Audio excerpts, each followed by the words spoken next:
Yo, what up? This is D Knight, and you're listening to the Pardon the Interaction podcast. Oh my, we've had so much going on. For starters, in case you missed it, we've got a new addition to the Pardon Pie family, Tara Dublin. Make sure you go follow her on Twitter at Tara Dublin Rocks. Also, pick up a copy of her book while you're at it. Make her day, The Sound of Settling. A very fun and interesting read compared to the things we talk about on this podcast.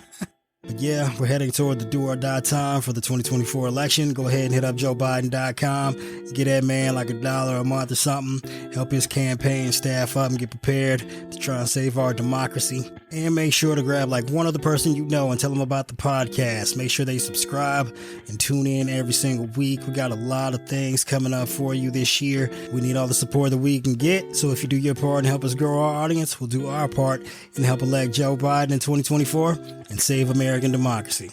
And this is the Pardon the Interaction podcast. Yo, what up? This is D Knight, and you're listening to the Pardon the Interaction podcast. Holy hell, what a week. It's been absolute, non-stop, utter insanity every single day from the beginning of the week until the end, from the House of Representatives to the Middle East and beyond. So we've got a pocket pardon edition of the podcast for you today. But before we get to all of that, let us take a second to give a shout out to our sponsors, Sheets and Giggles. They've got the dopest sheets on planet Earth. So if you're a stickler for being super comfortable every single night, make sure you pick up a set from sheetsandgiggles.com. Of course, we have some links in the show notes to provide you with a little discount. So go ahead and check that out. Okay.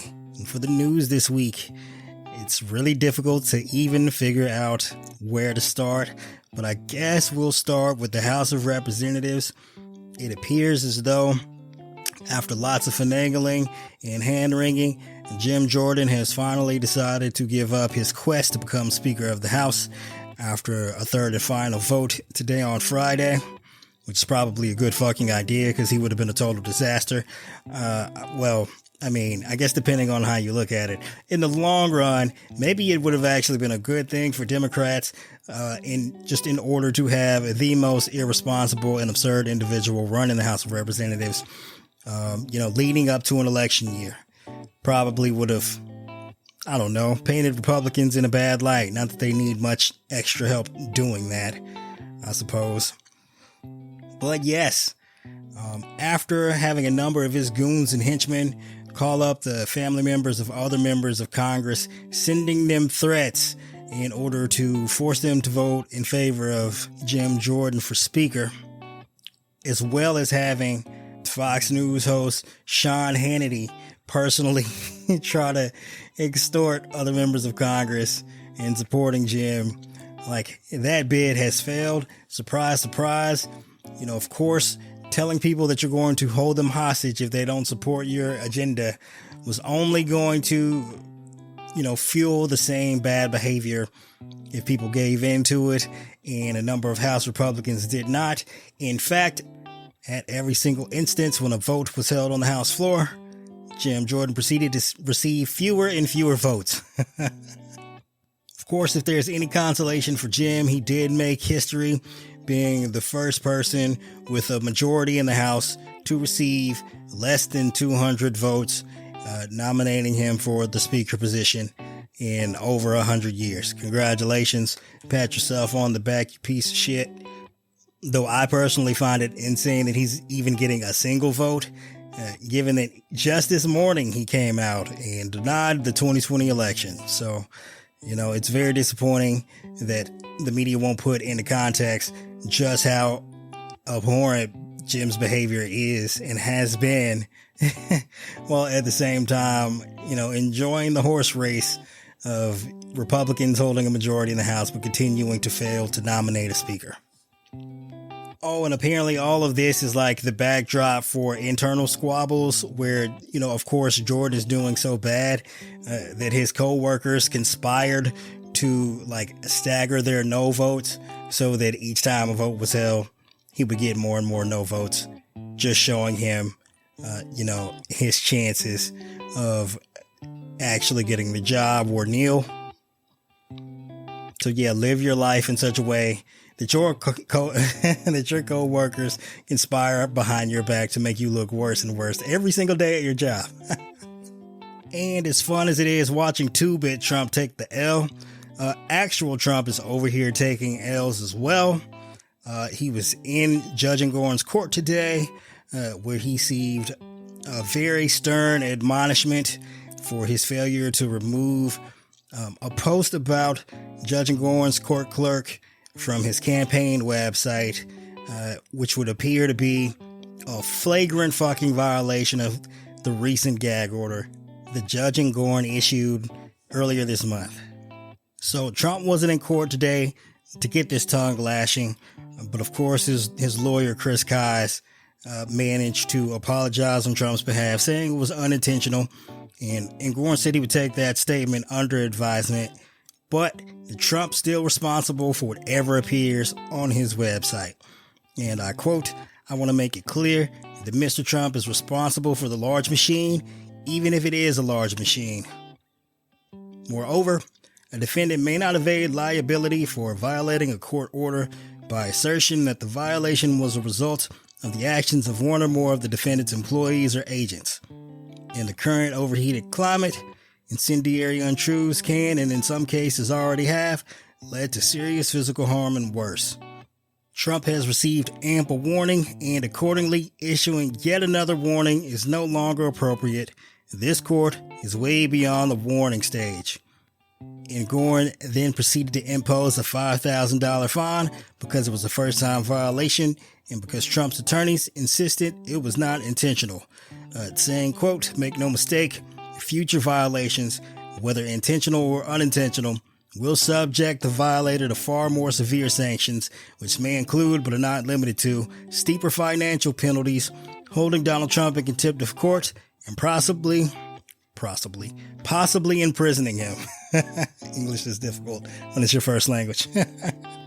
And obviously Trump did get off a little light here, which I believe I've told you a number of times that when he does eventually violate the gag order because he can't help himself, of course, the last thing a judge is going to want to do is rush to pretrial detention, being the solution for the violation of the gag order. But Engoron did note it specifically as a possible recourse should Trump continue to violate the gag order. So, I guess anything is possible, and should Trump continue to cross the line over and over, maybe Engoron will pull the trigger on pretrial detention. Although I seriously doubt it's possible for him to do such a thing. Just given the amount of public backlash he would face. And I know he's extraordinarily aware of that. And I know, we all want every court in every jurisdiction and every judge to treat Trump like they would any other criminal defendant. But look, man, he's not any other criminal defendant, and they're not going to treat him like one. And these are part of the consequences for Trump winning the 2016 election in the first place. It has insulated him from a number of consequences, and this is our fault for not doing a better job in getting Hillary Clinton elected in 2016. And when I say we, I definitely mean myself included. At the time I didn't know what to do. Exactly. I live in a red state. I'm like a blue dot. Nothing I can do here. My vote, it's not going to determine the outcome of the presidential election. But hey, I'm trying to figure out a way. Again, that's the purpose, one of the purposes of this podcast. But yeah, not only is Trump getting special treatment, he knows that because of the position he once held, that he will continue to get special treatment, and like an abuser, he will continue to take advantage of it at every step. Yet and still, in the long run, I do not believe this will protect him from prison. He is continually seeing the consequences mount and mount and mount. And next on the list is him losing a significant portion of his financial assets thanks to this trial in New York, where the Trump organization is being proven by one witness after another to be an organization that engages in nothing but fraudulent criminal activity. But as I said, that is just the next item on the agenda, as Trump is facing criminal legal peril in a number of other jurisdictions.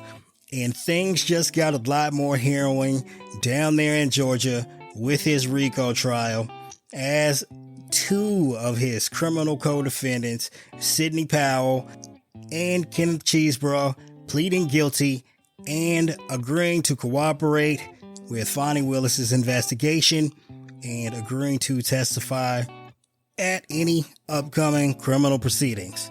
So as for Powell, she pled guilty to 6 misdemeanors, which will lead to what appears to be no more than 6 years of probation with a $9,000 fine and agreeing to write an apology letter to the citizens of Georgia. Cheesebro, on the other hand, pled guilty to a felony count of conspiracy to commit filing false documents, and he's also agreed to testify. In his agreement, it also includes 5 years of probation, a $5,000 fine, 100 hours of community service, and he's agreed to turn over a number of documents and other evidence as well, indicating that there may be some emails or text messages that aren't in the hands of prosecutors that could be potentially incriminating of other co-conspirators. So, rewinding back to Sidney Powell for a second, who pled guilty yesterday, as the jury selection was supposed to take place today, so she got it in just at the last moment possible. She's admitting to prosecutors her role in the January 2021 breach of the election systems in Coffee County, Georgia. She's the one who used the help of some local GOP officials to break into the county election system and copy the data, hoping to find some kind of evidence that the 2020 election was rigged, even though it clearly wasn't, and the evidence that they stole would also point to that fact. And I do believe this was the same evidence that was it Mike Lindell tried to hold that symposium with this information and saying that anyone that can prove that it isn't evidence that the 2020 election was stolen will get millions of dollars. And then he proceeded to lose millions of dollars because the guy proved that it did in fact show that Trump lost in Georgia in 2020 and then took him to court for it. So yay, that guy. But anyway, that's very important because this implicates one spoke on the conspiracy that, I don't know how much information prosecutors might be privy to as it pertains to the breaking into the election systems. So having Powell cooperate is huge because she understands every insight into that aspect of the conspiracy, as well as what the agreement was between all the major players. She was even there for the December 18th meeting that went absolutely bonkers, with Rudy Giuliani, Mike Flynn, Patrick Byrne, all those fucktards, right? So she's got a lot of valuable information to provide, and that might be part of the reason why her plea deal included no felonies and no jail time. She's going to be instrumental in helping shore up some aspects of the case that Fonnie Willis was going to present against the other co-conspirators. And given that Kenneth Cheesebro was going on trial next week, I'm absolutely sure he was aware of how damning her testimony possibly could have been. And that is why earlier this morning, Cheesebro said, fuck it, the Cheese will not stand alone. He ain't taking no chances. He gonna go ahead and cop out and take just guilty plea. He in fact made it very clear that he did not want to go on trial with Sidney Powell as his co-defendant, and that is absolutely understandable because she is batshit crazy. Though on the other hand, I assume upon hearing the news of Powell's cooperation agreement, is probably thinking not like that. Cheesebro is super important to another spoke on the conspiracy wheel because he is one of the main architects, along with John Eastman, of the fake elector plot, which was employed in nearly every swing state and all of the swing states that Trump lost. So with his cooperation, he is likely to rat out the likes of John Eastman. And if we can get John Eastman flip, of course, John Eastman was in close contact with one Jenny Thomas, the wife of sitting Supreme Court Justice Clarence Thomas. And if we can get her, we can get Clarence Thomas. And if we can get Clarence, we can get our Supreme Court back. So, fingers crossed that everything works out in a favorable way in regards to that. The cooperation of these two also implicates a number of people who weren't indicted. For starters, I'm thinking Mike Flynn and Jenna Ellis. And of course, there's like always the long shot that Christina Bobb was heavily involved in Trump's attempt to overturn the 2020 election as one of his campaign lawyers. Like, she could go down. So there are potentially more indictments to come. Stay tuned to Pardon the Insurrection. We'll keep you updated on all that good shit. And with the way things are going down there in the Southern District of Florida, with Judge Cannon allowing Walt Nauta to keep his fucking troll-ass lawyer, Mr. Woodward, it's entirely possible that, maybe Trump should have paid up and got all these co-conspirators, Trump brand lawyers so they wouldn't flip. Opportunity missed. Sucks for him. Maybe having a Trump PAC paid for lawyer would have gave everyone some notice at the very least, because it appears as though, Trump and the co-conspirators and their lawyers were all taken aback and surprised by the fact that Sidney Powell decided to flip yesterday. I don't know. These dudes didn't do the greatest job of conspiring when they were attempting to overturn the election, so of course they're not going to do a great job of conspiring to present a unified legal defense. I mean, you can only expect so much from these guys, I guess. But yeah, that was absolutely fucking bonkers. I was absolutely looking forward to seeing that criminal trial take place of both Powell and Cheesebro next week. I'm, very much disappointed that we won't get to have that blasting across the airways, because Georgia is one of those states where, unlike federal court, criminal trials are televised, and that would have been fucking awesome. But I mean, it's also a good thing for prosecutors. Of course, this trial was supposedly going to take a number of months to present, so that's resources that the office will be able to devote to crafting a trial strategy for the other co-defendants, as well as like any pretrial motions and such. It frees up a lot of time and a lot of bandwidth for them to get other work done that's just as important.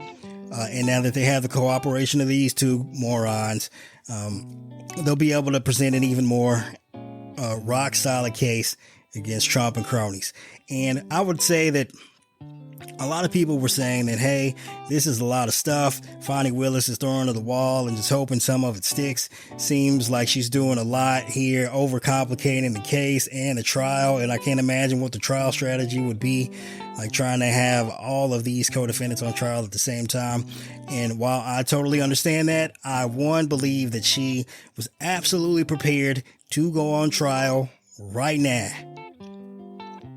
She was ready to take everybody down, and she had to. But also, I believe that she understood that when you charge this many people in this kind of conspiracy with this amount of evidence, that a number of people, even if it goes down to the last possible second, are going to decide to flip. And even though she charged 19 criminal defendants, she wasn't expecting to end up trying 19 defendants.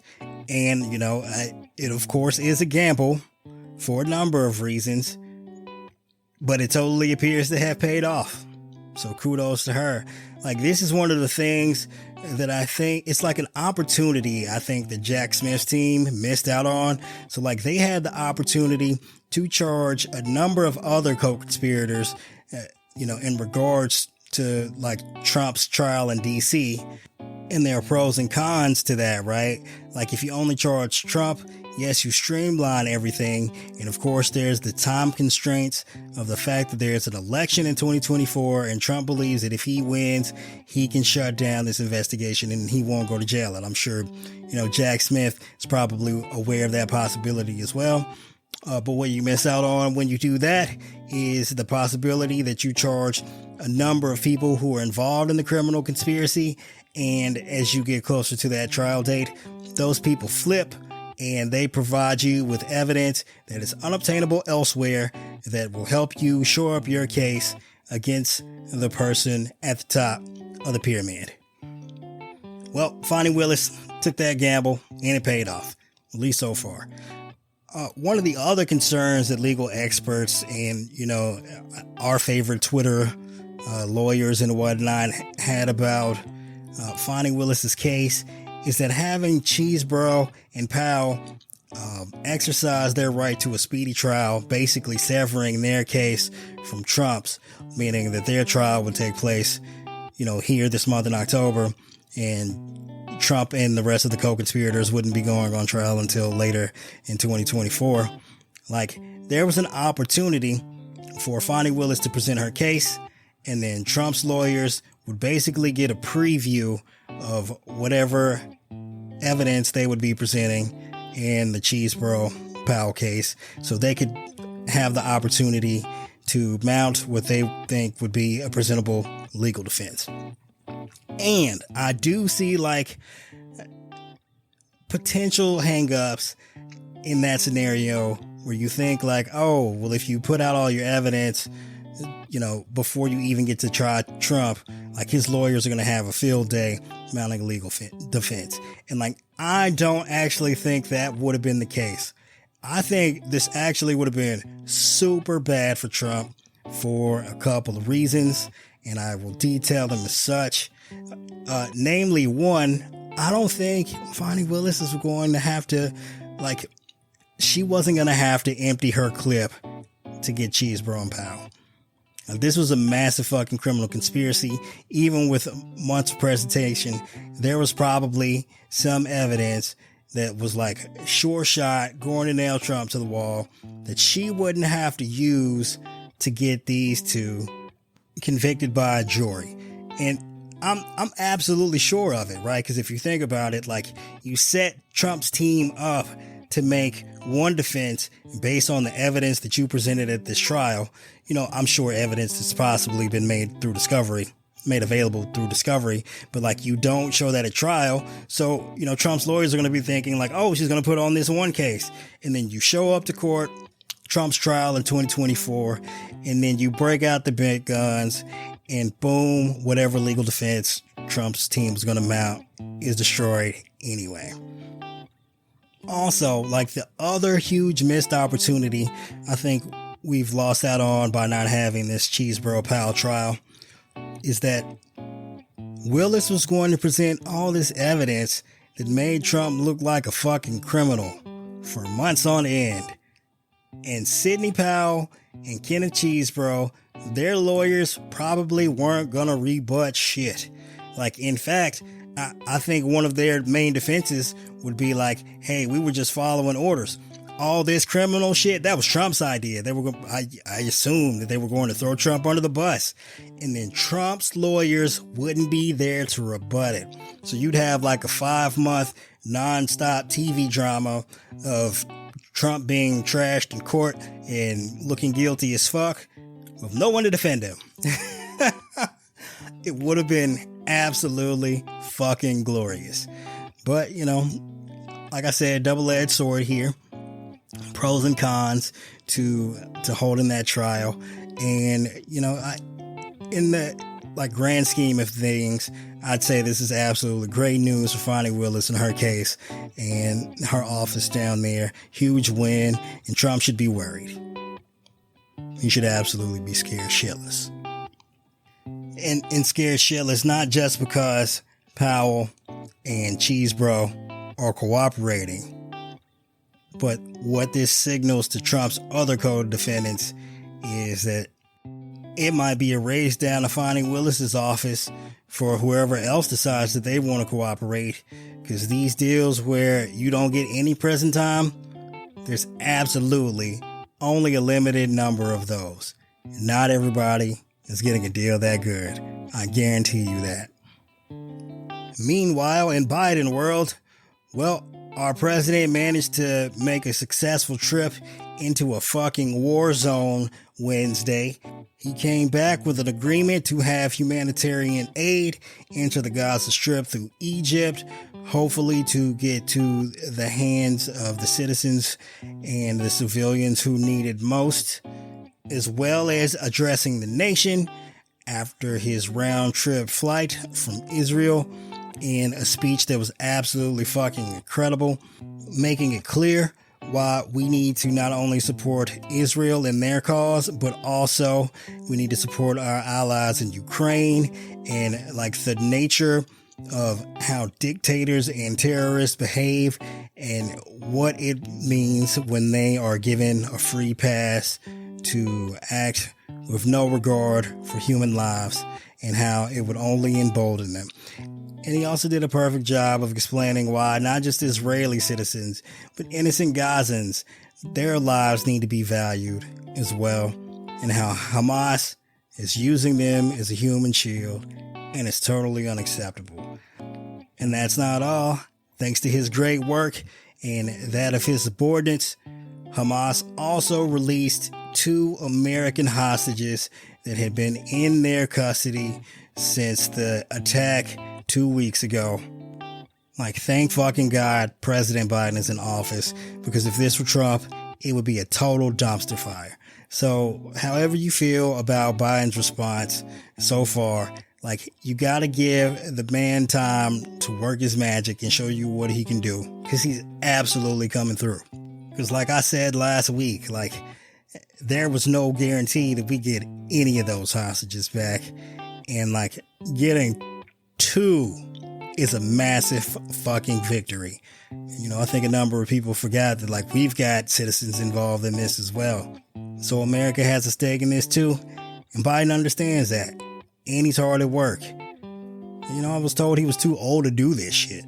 Let's see your 80-year-old go into a fucking war zone and negotiate an aid package and bring 2 hostages back.